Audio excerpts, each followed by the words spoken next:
Et pareil, grâce à la loi d'attraction, elle a mis Napoleon Hill sur son chemin. Napoleon Hill naît d'une famille très, très, très, très, très, très modeste, pour dire pauvre, et il a commencé à faire des études pour devenir avocat et journaliste. Et la personne avec qui il étudiait, il lui a dit, écoute, j'ai réussi à t'avoir un entretien avec Andrew Carnegie, l'homme le plus riche au monde. Donc, je veux que tu l'interviewes, tu lui poses des questions et on va écrire cet article-là, on va essayer de le vendre, on va le publier pour pouvoir attirer un peu, financer un peu tes études. Et c'est ce qu'il a fait, Napoléon Hill. Il a rencontré Carnegie et il a commencé à l'interviewer. Et Carnegie l'a tellement apprécié qu'après 3 heures, il a vu quelque chose en ce garçon qu'il n'a pas vu chez les autres. Il lui a dit, tu sais quoi, tu vas venir, tu vas passer 3 jours, 3 nuits avec moi, 4 jours, 3 nuits avec moi, et je vais t'exposer tout le secret de la réussite dont tu essaies de me poser en quelques heures. Et c'est là, je veux que vous mettiez à la place de Napoléon. Napoléon, il tremblait, il a dit, attends, quand il m'a proposé d'aller chez lui, j'avais même pas un cent dans ma poche, c'est-à-dire, je ne pouvais pas payer un café. Il m'a dit, t'inquiète pas, mettez-vous à la place de Napoléon Hill. Et il est parti passer 4 jours et 3 nuits avec Andrew Carnegie. Et pendant ces 4 jours, 3 nuits, Andrew Carnegie lui a exposé tout le secret par rapport aux finances.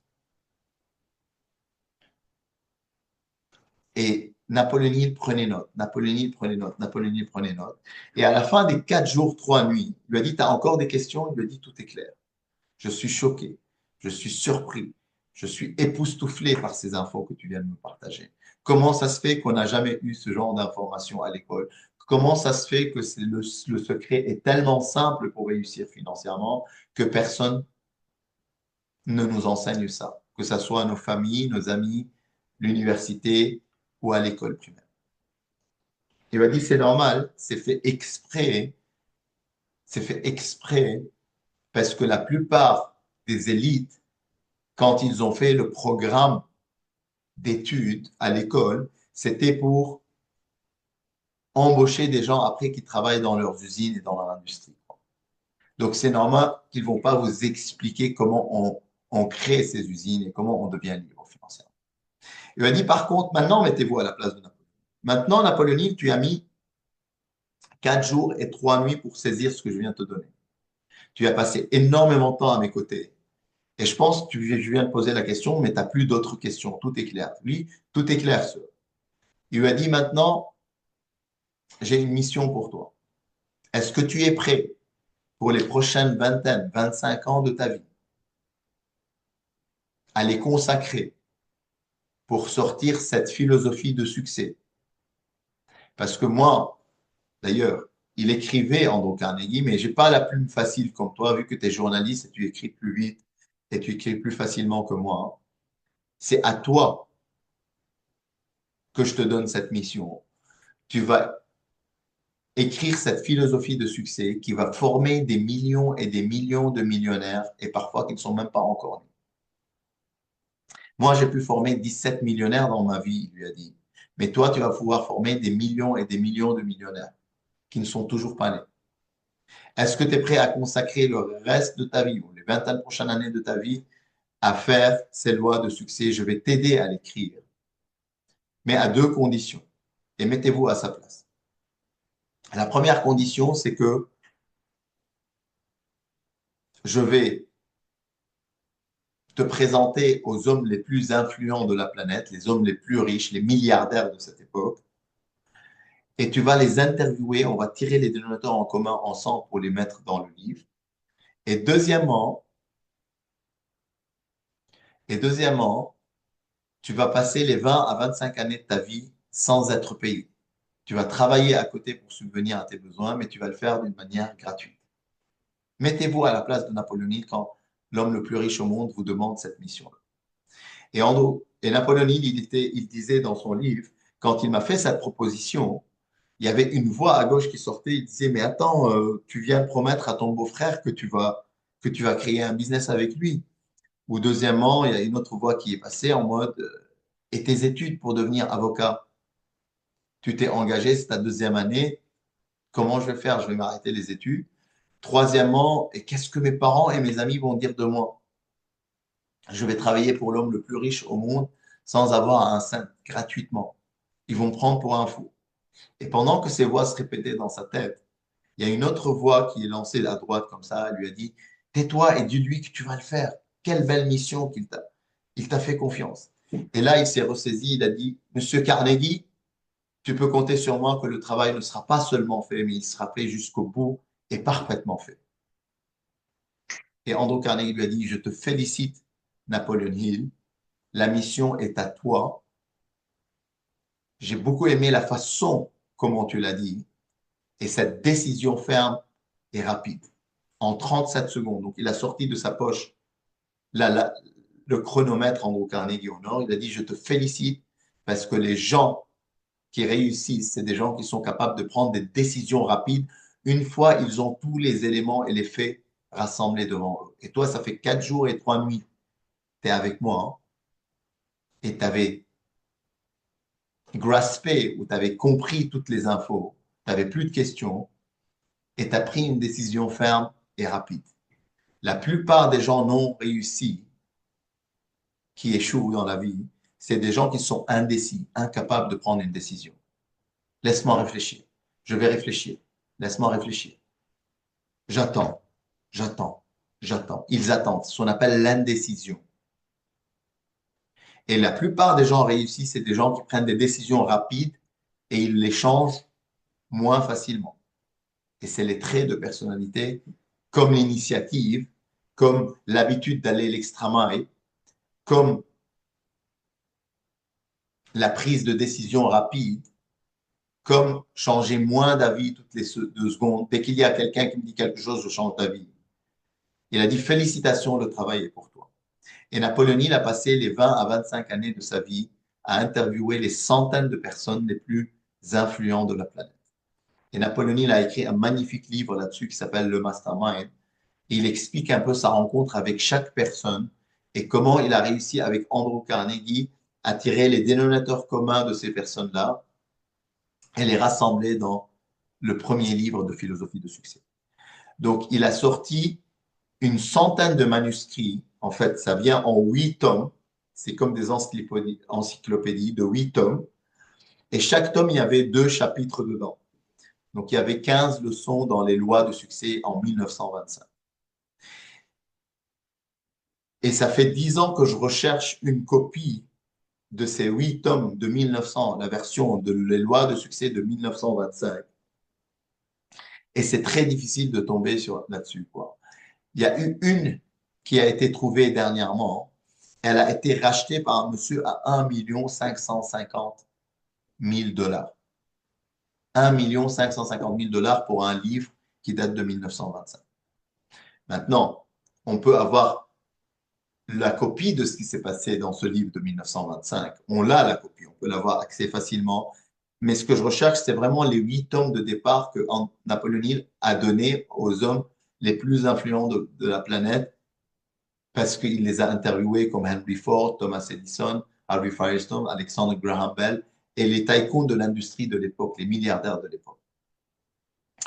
Donc, c'est un livre quand même qui est dense, qui fait 1200 pages à peu près, et difficile un peu à étudier. Et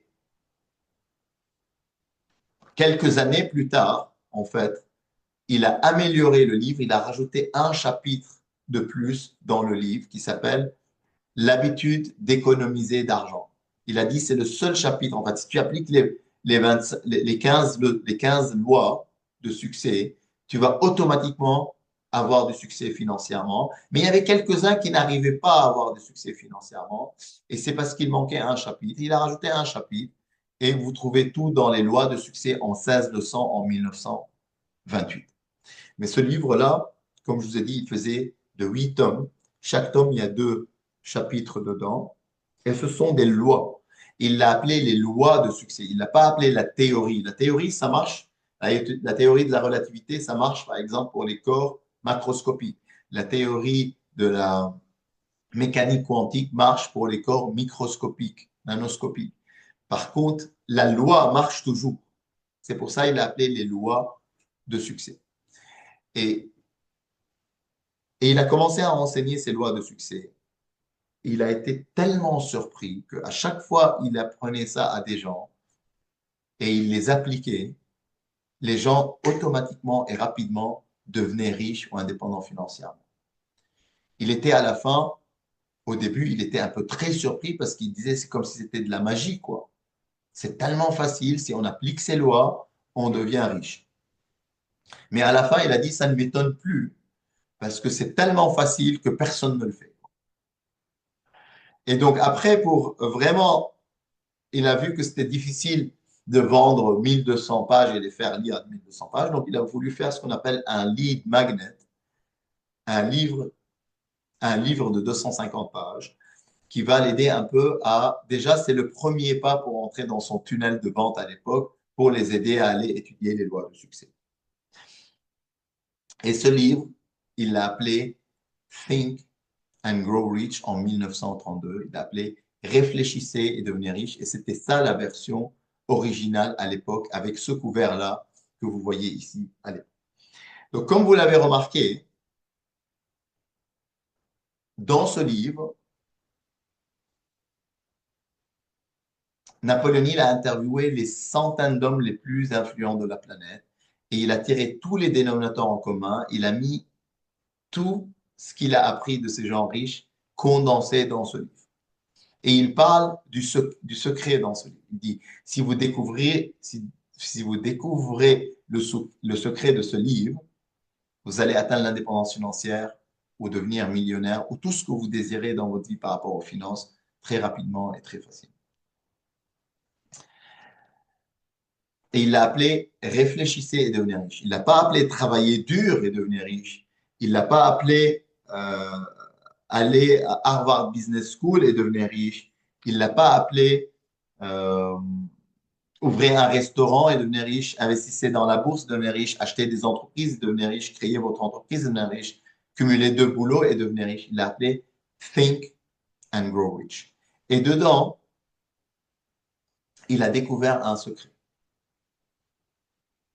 Et ce secret, c'est la partie mindset que je vais partager avec vous. Napoléon Hill a découvert un secret en interviewant les centaines de personnes que Andrew Carnegie a mis sur son chemin. Et ce qu'il a découvert, c'est que la richesse est génétique. Pendant la pause, vous m'avez posé une question par rapport à d'où viennent les peurs, mais il y a d'autres choses aussi qui viennent positives comme négatives dans les gènes. Donc, souvent, si vous êtes né dans une famille aisée ou vos arrière-grands-parents un peu aisés, probablement vous allez voir que vous allez attirer l'argent à vous beaucoup plus facilement que quelqu'un qui est né dans une famille modeste. Okay? Donc, il a découvert ça, que l'argent et la richesse est génétique, Napoléon Hill, mais n'est pas que génétique. Il a découvert que l'environnement dans lequel vous baignez est beaucoup plus important que l'hérédité. Et grâce à votre environnement, vous êtes capable de programmer votre mind pour être, faire et avoir ou posséder tout ce que vous désirez dans cette vie. Donc, c'est ça le secret de Napoléon Hill. Napoléon Hill a interviewé des centaines de personnes et quand il a tiré les dénominateurs, il a mis ce secret-là dans le livre Think and Grow Rich. Il l'a appelé Whatever your mind can conceive and believe, the mind can achieve. Donc, ce que votre mind conçoit comme idée et il croit qu'il peut l'atteindre, il va l'atteindre. OK? Donc, ce qu'il a découvert, Napoléon Hill, c'est que dans l'environnement, même si je suis né avec les cartes 7-2 dépareillées, comme la plupart des gens qui sont dans cette salle, comment tu sais, Danny? Guys, les gens riches sont occupés à faire ce que vous êtes occupés à étudier. OK? Et les gens riches sont occupés à faire ce que vous êtes occupés à étudier. Ils ont pris une décision ferme, ils ont l'initiative, ils font les choses. Il n'y a rien de mal. OK, peut-être que vous n'avez pas encore pris cette décision ferme, vous apprenez quelque chose et vous allez la mettre en application après. Mais probablement, la plupart des gens qui viennent à ce séminaire, ils ont à la naissance 7-2 dépareillés au poker. C'est les pires cartes au jeu, 7-2 dépareillés. Et donc, c'est pas grave. La bonne nouvelle, c'est que Napoléon Hill a découvert que l'environnement est plus important que les cartes de naissance génétique. Et il a dit, grâce à notre cerveau, qui est un émetteur et récepteur de fréquences, nous sommes capables de programmer le mind pour être d'abord, faire ensuite et avoir ou posséder tout ce que vous souhaitez dans votre vie. C'est ça le secret qu'on ne veut pas que vous sachiez à l'école. C'est cette éducation financière qui est omise de toutes les écoles dans le monde entier. C'est que si vous désirez avoir de l'argent, vous pouvez le faire en programmant votre mind.